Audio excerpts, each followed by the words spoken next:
各位兄弟姐妹，大家平安。对，很荣幸在这样特别的日子，就是做了两个分享的见证。牧师原本是安排早上的台语见证，然后临时叫我也做国语的分享。伊讲啊，你台语的会当啊，国语应该都无问题。我是接人小组的小组员，我叫婉如。我来富强今年是第4年。之前的前3年的阶段，我把它分成3个阶段来分享。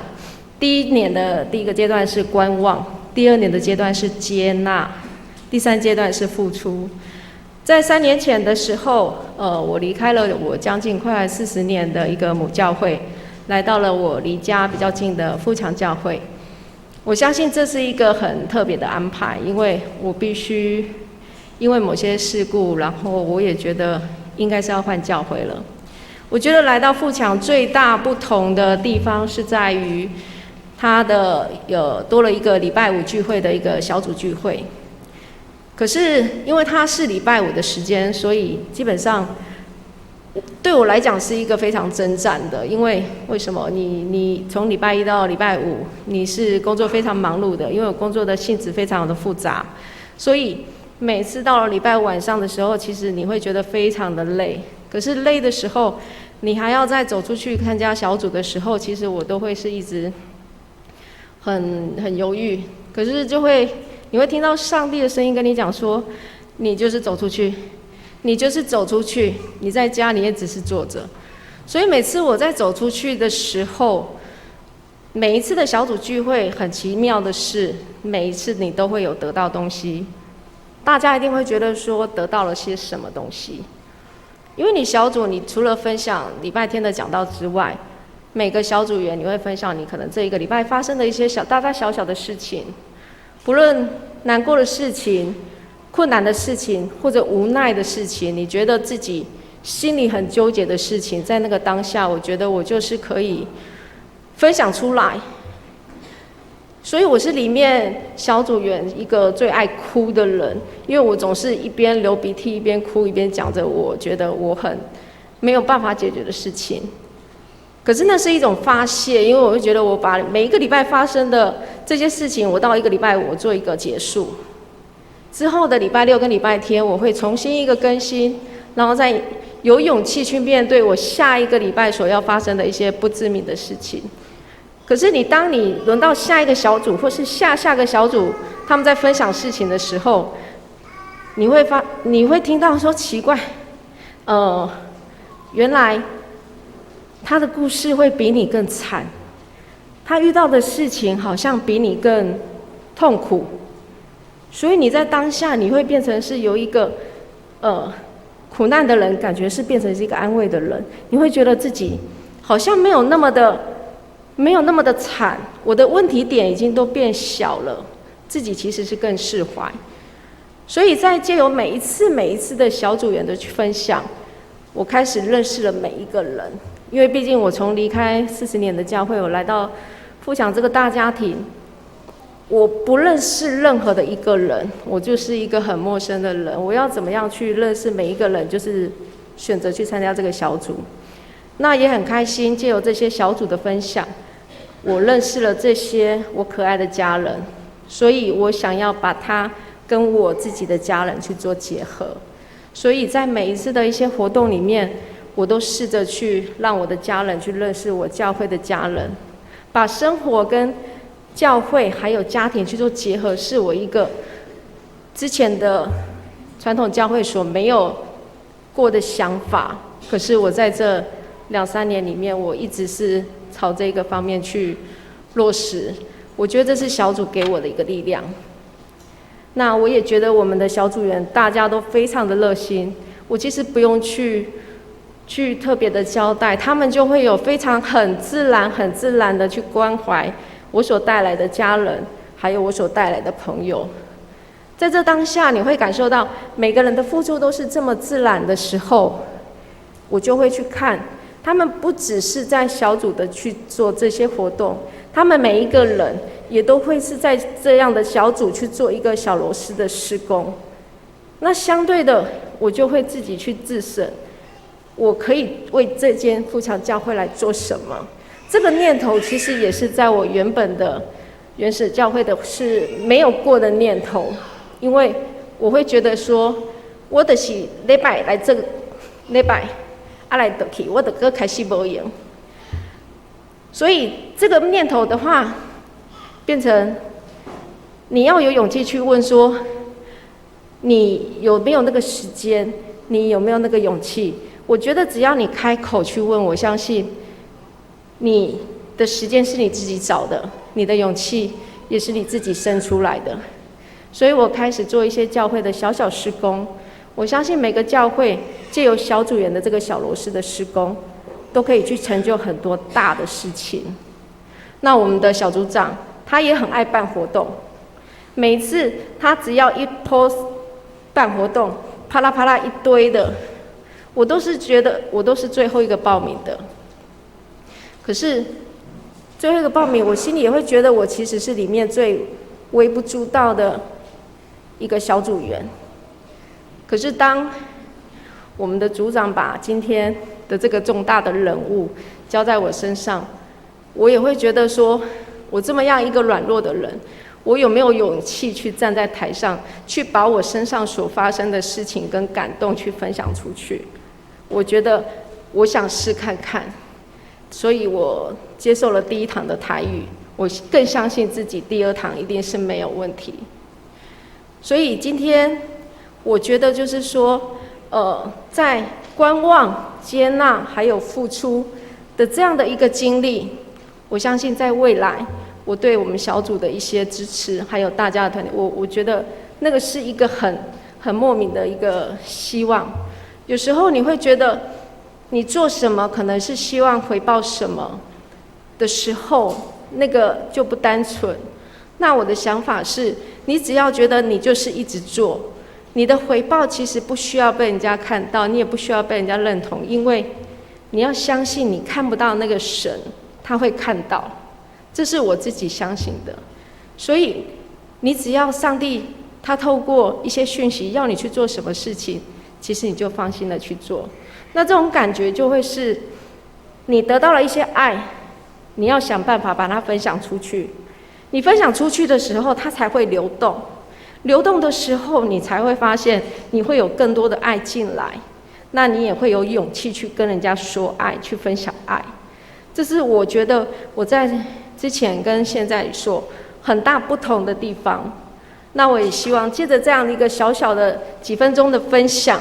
可以让大家对自己的一个信仰宗教，还有一些对我们小组的对我的改变有所感动，然后也希望你们可以去找适合你们的小组，因为教会的小组真的非常多，我相信都有适合每一个人的一个位置，每一个人的那个角色，不要去看清自己小小的一个小螺丝的力量。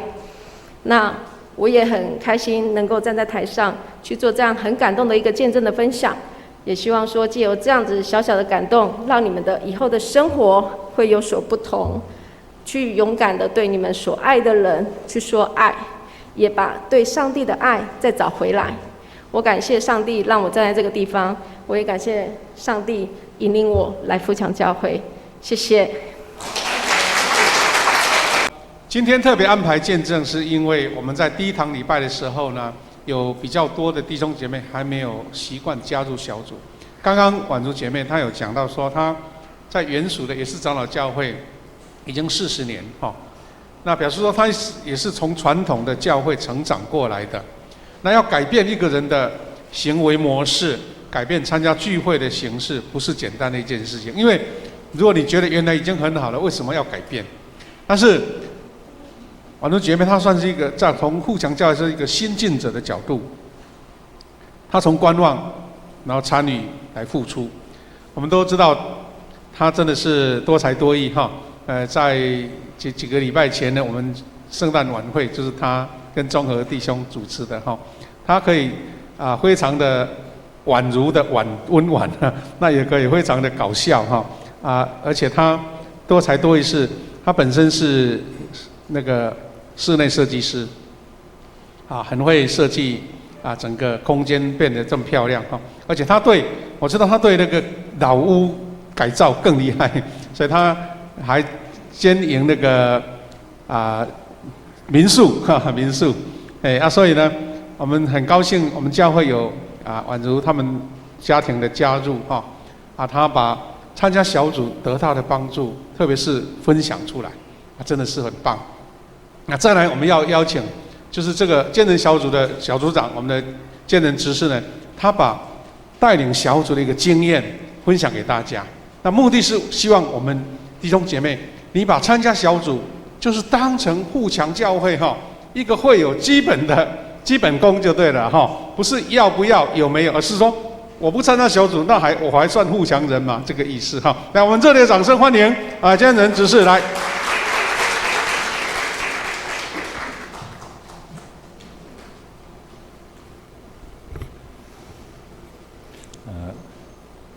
牧师、各位弟兄姐妹，大家早安，大家平安那个宛如姐妹让我感动你看她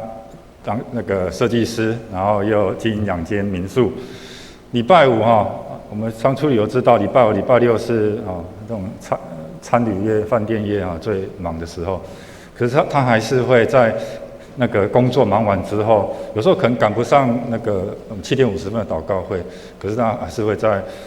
8点半之后还会尽量的赶过来，除非说有一些比较突发的状况。为什么今天的主题定一场美丽的错过呢？因为我们在5年前因为搬家的关系要寻找教会，然后刚好就有朋友介绍我们说，那个富强教会的蔡牧师讲道很有生命力也讲道很棒所以呢，我们在就是5年前就第一次来富强教会看看因为我们也有去其他附近的教会有看过那觉得感觉不错。不过在一开始前面半年多的时间，我们还没有固定来富强聚会那当我们在暑假的时候决定说，好吧，我们就是选择富强做那个聚会固定聚会的地方的时候，碰到我们40周年。结果呢，我才知道夏牧师那个蔡牧师要离开了。如果你是因为朋友介绍这个牧师好来这个教会，那这个牧师要离开了呢，我相信大部分的会友可能觉得，那我就再换一间教会好了。可是因为我对富强印象深刻，其实不在牧师的讲道，而是在整体的，包含了接待的同工，包含了每个主日在电梯旁边热情招呼的长老们。所以我们就决定说，我们还是留在富强聚会，然后我们也在这边落户，我们就是做信仰告白。然后我们那时候我就开始参加陈佑小组那在陈佑长老的带领之下，我们参与很多小组的事工，也在这边真正的感觉到像牧师说的，这富强教会是一个非常有爱的一个教会。那也因为用爱心去经营，那小组人数日渐增多。那我们在2018年的3月，我们小组就做分职那一个小组是由左手边的子然执事来带领另外一个小组呢，就是基本上就是有年轻小孩的家庭，这边就是由我这边来做带领。那我们也知道，年轻有小孩的家庭呢，礼拜5的聚会真的有时候比较困难一点所以我们接小组之后呢，我想说，有时候那个在周间小组家人没有办法来聚会，所以呢，我们应该要主动出击利用假日办一些各式各样的活动所以我们除了礼拜5我们会有一个礼拜5一个小组的一个聚会分享彼此的祷告祝福之外那我们也会办理像利用礼拜天办理一些堂外聚会就是我们第一次的堂外聚会是在成大龙苑。那有些姐妹在家照顾小孩，有弟兄代表来参加小组嘛可是姐妹也不能没有得到造就嘛，没关系，那我们就是去家里做祝福这是圣诞节我们去报佳音那我们在隔年2019年的话，我们在小组里面也请我们小组家人，我们写下一个新年的一个新希望那像我们小组有家人在仁和路开火鸡肉饭呢，现在几乎变成了我们每个礼拜天主日聚会后，我们固定一个午餐约会的一个场所有时候我们一个小店面会挤了20个人左右吧成为那个仁和路生意最好的一间餐饮店那我们也会除此之外，我们在今年我们办感恩餐会，感恩餐会参加对象，我们邀请我们小组的家人，我们还有好朋友，还有我们有参加我们幸福小组的一些 best， 我们一起来参加。这是在教会，因为我们现在每次活动动辄40-50人啊，所以呢，我们就是要商建教会2楼停车场，利用假日来办活动。这是去年年底我们在刚才做见证的宛如郑荣家里面，我们办有圣诞的活动。那我们走比较轻松的主题，因为我们就是活出我们的信仰出来。那我们也非常重视我们每一个小组家人他特别的日子，尤其是生日。那一样啊，生日有时候可能在周间啊，或者说我们有时候每个月第1个礼拜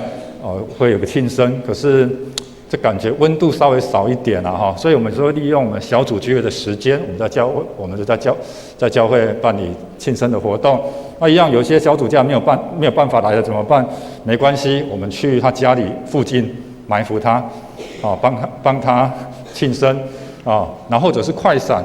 帮他送个蛋糕所以我们比 Uber Eats 还早，他们 Uber Eats 我们就在做了或者是我们会办一个家庭的一个聚会帮我们的姐妹庆生。或者说我们直接按电铃拜访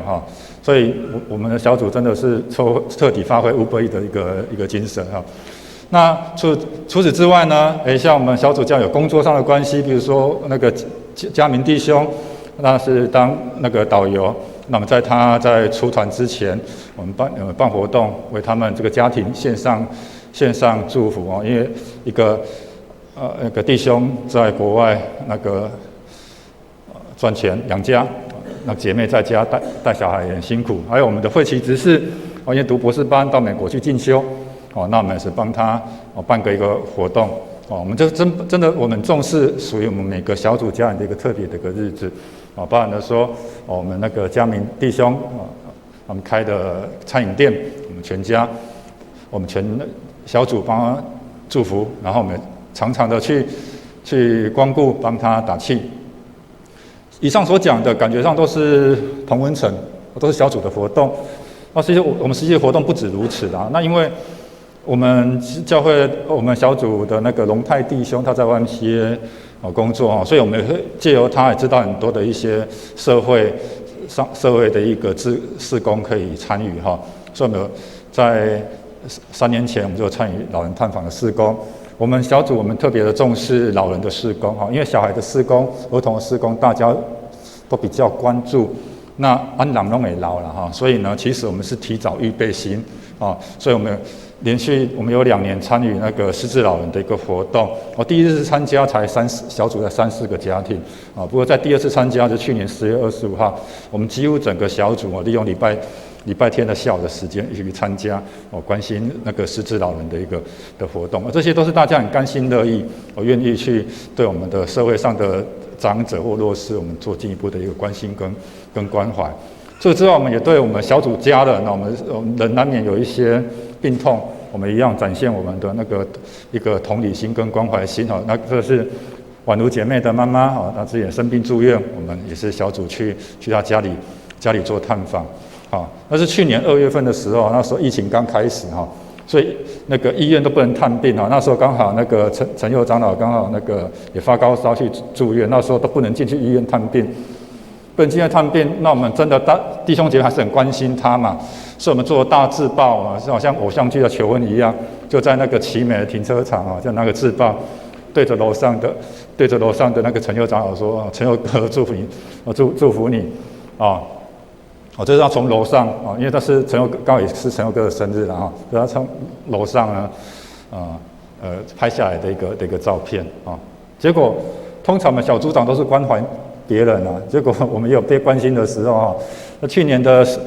那个11月的时候，那刚好我太太雅云还有那个我们小组的弟兄嘉敏都刚好在同一天开刀那我们都是住进那个新楼医院，那刚好我们新楼医院的院长跟副院长也对我们很协助在医疗的部分。那我们在开刀的前夕呢，我是很感动，这小组家人都来医院的病房帮我们做一个开刀前的一个祝福的一个礼拜以前我们去探访别人，其实我觉得我们该做的，可是当我们自己遇到这样问题就需要的时候，其实我们真的是觉得说，人啊，在喜乐的时候虽然要同喜乐，不过我们在遇到一些悲伤、哀痛的事情的时候，有那个小组家人，或者有朋友的一个在旁边的一个帮助的关心，其实给我们很大的一个力量。那我们在小组的活动里面，其实我们在操练同工啦，因为我们是要为上帝所用的一个宝贵的一个器皿。那我们在去年底的时候有一个感动，我觉得我们教会的青少年，大家实际上为他们做的事情比较少，那我们讲也不要做那边空讨论，我们用实际的行动，所以我们邀请提摩太的这些牧区的少年们来到我们家做聚会，我们做一些交流跟分享这样。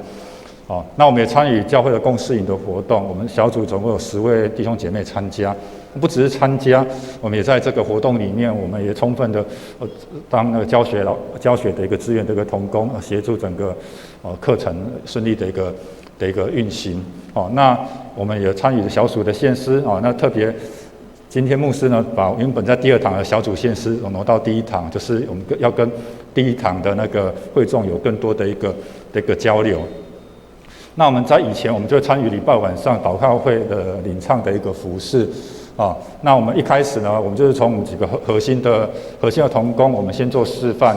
接下来我们每次的那个祷告会，我们都邀请一位没有参加过领唱服事的弟兄姐妹，我们每次我们就邀请一位新的弟兄姐妹一起参与我们服事，代代的传承，这样子。那现在的话就是参与早祷会的一个服事。像我们刚才宛如姐妹，对不对？人家睡，结果为了我们的圣诞晚会，对不对？就打扮成猫王的样子，那我们也是透过我们小组里面的一些分享造就，然后团队服事，我们就是培育我们下一代的一个核心的一个同工。那一样在去年年底的圣诞晚会里面，我们小组我们虽然没有直接的有一些表演，不过我们是参与整个后勤支援的一个活动。那还有包含了传福音的工作，我们在3次的幸福小组的活动里，3年里面呢，我们都因为我们小组因为大家庭的关系比较没有办法去组织一个团队，不过我们都有分别的参与在不同时期的幸福小组的一个事工里面。那我们在这里面，在传福音的过程当中，我们也得到很多的，我们觉得我们自己同工也得到很多的造就。那尤其是我们的这次幸福小组里面，我们有郭家，那个郭妈妈今天也有在场她儿子那个今天第1堂也有参与我们的一个献诗，他们家3代受洗所以我们小组算他们就是真的是认识主之后，整天洋溢着笑容，幸福在他们家的家庭生活里面，笑声是不断的所以我们送给开一个匾额。我觉得如果说我们是传统的教会，我们就来做礼拜有点可惜啦，因为感觉上就像按上课一听老师功课功课了等下不会做复习那我们很注重生活信仰跟生命要相结合。我觉得小组呢就是一个可以让生活信仰跟生命相结合的一个很棒的一个平台所以我们教会有很多的小组，各个年龄层都有，从年轻的到比较年长的都有。每个小组都有每个小组的故事，每个小组也都有每个小组的特色如果是有期待，如果我们弟兄姐妹，我们目前还是比较传统的，只是参加礼拜而已的话，鼓励你们可以参加一个自己属性比较相同、时间也可以比较配合的小组，一起跟我们来分享。一起来享受这从上天而来的祝福。耶稣带领门徒，也不是说大家听耶稣讲道而已，耶稣是带领的门徒一起生活那希望今天的分享能给大家带来一个新的一个契机，一起跟我一样享受这份上帝赐给我们的福分。我们将一切的荣耀感谢都归于爱我们的天父。谢谢。